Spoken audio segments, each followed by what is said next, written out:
Okay, so today the topic I want to talk about is first home savings account. So, first home savings account. You might be in your early 20s, you might be fresh from college, you might just not see the need to open a first home savings account. Let me see, I'm in school, I have a lot of bills to pay, I'm just working part time. Let me see, I'm in my early 30s, I have a family, I'm not looking to buy a house, I'm just going to rent for now. OMC, I'm new in Canada. Yes, I know I am in my 30s, in my 20s, but I don't see the need to buy a home currently. I can't even afford it because I have school bills, I have bills to pay. Buying a home, I want to buy a home, but I don't have the capacity to buy. So, if you're in that situation, let us talk about why you need to open your FHSA even with $0. Why do you need to open your FHSA even with $0? Or you're in your late 40s, in your late 50s, you do not want to buy a home in Canada, which is acceptable, but you intend to buy properties in another country because you want to go back to that country to retire. Why do you need to set up your FHSA with $0 this year, 2026? So, my job is to help you understand why. Why? So this year is 2026, okay? 2026. And then 2027, 2028, 2029. So, and then we have 2030. I'm just going to stop here. Why do you need to set up your FHSA this year, 2026, even though you do not intend to put in any money into the FHSA this year? FHSA means First Home Savings Account. So if you have never bought a house in Canada and you know that it is something you might want to achieve in the next 5, 10 years, why do you need to open FHSA this year, 2026?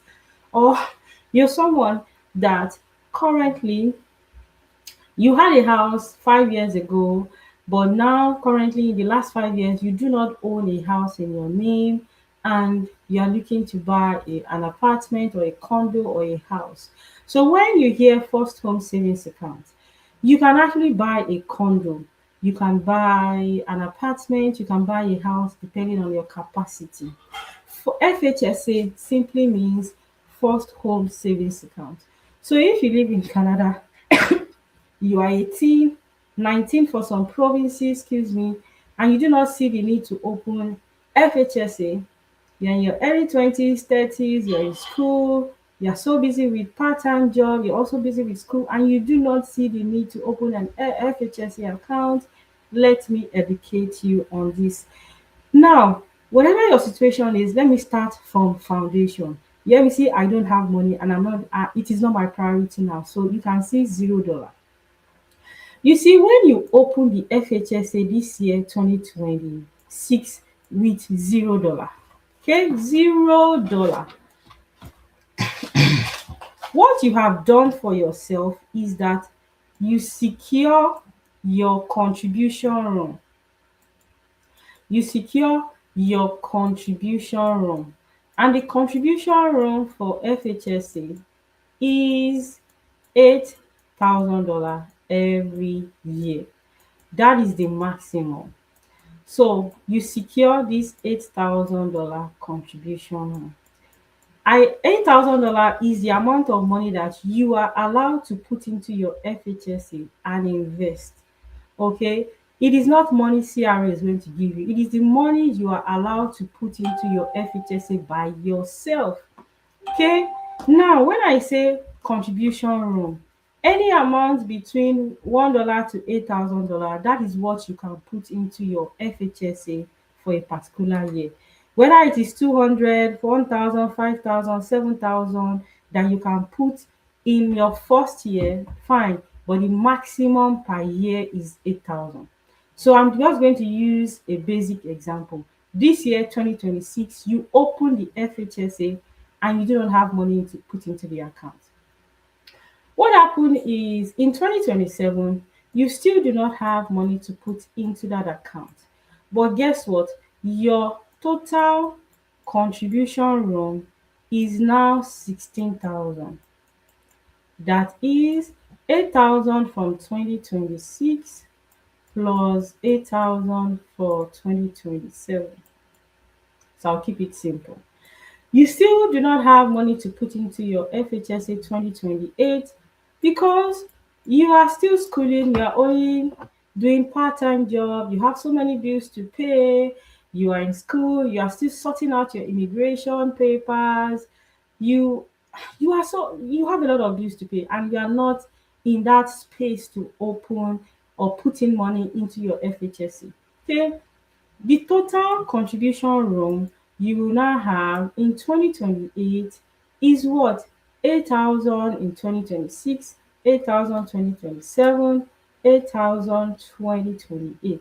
So you have a total space of 24,000.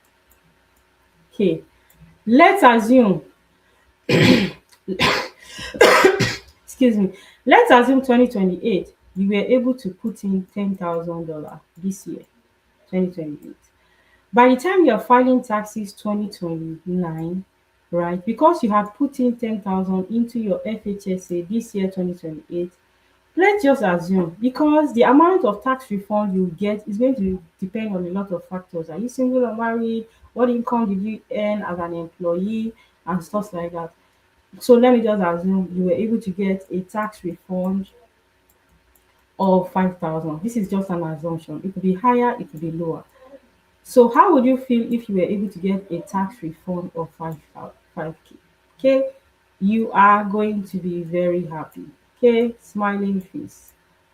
Okay, smiling face. You are going to be very, very happy, right? You are going to be very, very happy. That is what is going to happen.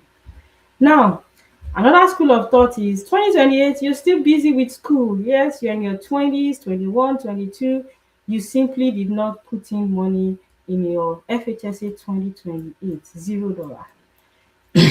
Now in 2029, also it is $0.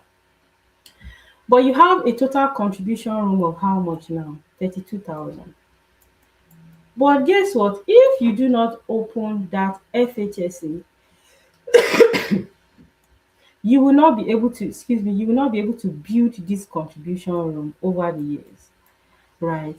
So this is the total contribution room. Let's say in 2029 now, it's possible, right? You are now able to put in this total 32,000 in 2029.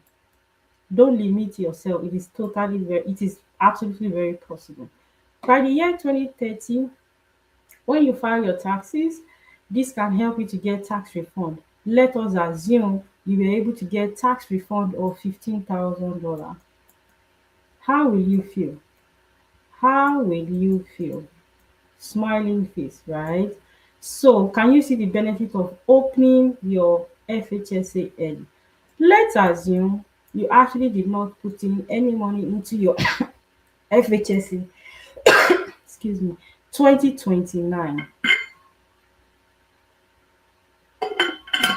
2030, the total contribution room you have is now $40,000. So in 2030, you are now in a space where you can even put in the total $40,000. Guess what? You can absolutely put it, you are allowed to put it into the FHSA. Then 2031, when you file your taxes, you can even get a tax refund of 20,000, 30,000. It's going to just depend, but you will be able to qualify for a handsome amount of tax refund. So I hope you understand the benefit of opening your FHSA. But if you are listening to me and you say, okay, 2026, I'm not interested, I don't think I'm going to buy a home, and you did not open the FHSA, and in the next 5 years, you are now ready, super ready to open your FHSA in 2030, you have the money, even if you have 100,000, 150,000, $200,000 sitting in your savings account, checking accounts, whatever, TFSC account, those option does not offer you the tax deductible option, right? So guess what? And if you had wasted time, you only open your FHSA in the year 2030, you have only 8,000 contribution, and it is only this 8,000 that you will be allowed to put into your FHSA. If you put in anything more than that, I mean, you even put in $8,001, that extra $1 is going to be taxed by CRA. So that is the benefit of opening your FHSA currently with $0. Open it. You might see no need to open it. Just open it. Times evolve, time changes. Some people will say, oh, in the year 15 years ago, I never assumed, I never planned to come to Canada, and eventually I am here to Canada. Something happened. Yes, 2026, you do not have that intention to buy a house in the next 5 years. Maybe you had other major projects going on, but because you qualify to open the FHSA, you have never bought a house, or in the last 5 years, you don't own a house in your name. Excuse me. So far you qualify to open the FHSA.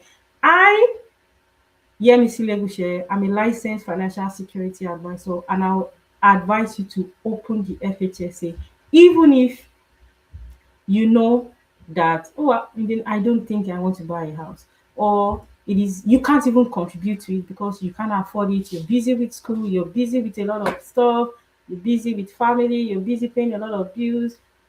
Just open that account with $0. Excuse me. So guess what? Opening the FHSA is okay. Just open it. But guess what? My job, excuse me, is to educate you about the benefit of opening your FHSA with the best financial institution in Canada. Permit me to guide you on this journey. Reach out and I can help you set up your FHSA with the best financial institution. Yes, we have different financial institutions, and most immigrants think that banks are the only option. Banks are fantastic, but if you actually want to be exposed to other financial institutions that can offer you greater options in terms of investment, reach out to me and I can guide you on that journey. Okay, so let me summarize. The summary of today is to expose you and to help you understand why you need to set up your FHSA first home savings account if you qualify to open one, right? And you don't have any money to put into that plan. You still need to open it to secure your contribution run, so that by the time you're ready and you have money to dump into the account, you have that contribution room, you have that contribution space, and you can achieve what you want to achieve with that account. So reach out if you have questions. I'm open to take your questions, and you can book a link in my bio to discuss. So I hope you had value for your time. First home savings account is very good because it has tax deductible benefits. Okay, it has tax deductible benefits, and you should open it so that you don't lose your contribution. Reach out today. I hope you had value for your time. Thank you so much for joining. I am here to take your questions. Okay, I am here to take your questions. Do we have any questions so far? None. Okay, amazing.